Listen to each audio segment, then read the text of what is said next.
Maging maingat ka sa pag-spend ng time mo at ng energy mo at ng thoughts mo. Kasi bakit? It will define your future. Sa araw-araw na mga pinapakinggan mo, na mga binabasa mo, mga pinapanood mo, mga sinasamahan mong tao, alam mo ba na ito ay malaking factor kung ano yung magiging pagkatao mo sa hinaharap.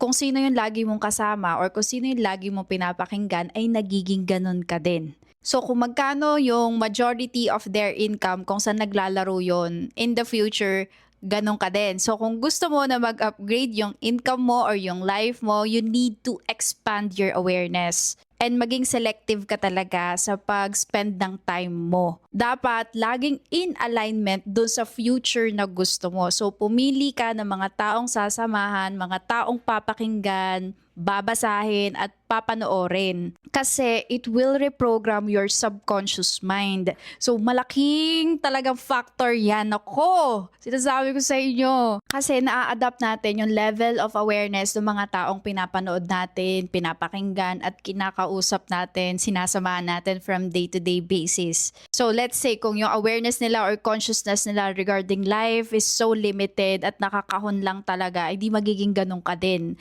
O what if negative yung perspective nila sa life? So magiging ganun ka din, ma-absorb mo yun unconsciously nang hindi sinasadya. So the more na matagal mong sinasamahan yung mga taong ito, the more na matagal mo pinapakinggan, na-adapt mo yung energy nila. So maging ano ka talaga, maingat ka talaga. Kasi future mo yung pinag-uusapan natin dito. Mas mahalaga talaga na maging intentional ka sa lahat ng gagawin mo kasi para sa'yo din to at para sa future mo talaga. So wag kayong malungkot ngayon kung wala pa kayong taong ma-meet na talagang nag-resonate sa inyo yung energy. In the future, maa-attract nyo yung mga tamang tao for you. Yung mas madiskarte, mas positive sa buhay, yung mas okay kasama, yung alam mo yung mas light yung energy kaysa sa'yo. Yung talagang may empower ka kapag kausap mo tong mga taong to. Dadating din yung time na makikilala mo sila. Promise, maa-attract mo sila sa buhay mo. Kaya wag ka masyadong malungkot, okay? Sa ngayon, let's say, wala ka pang makausap na ganyan, pero dadating yung time, magugulat ka na lang. Mamimit mo na yung mga taong magbibigay din sa'yo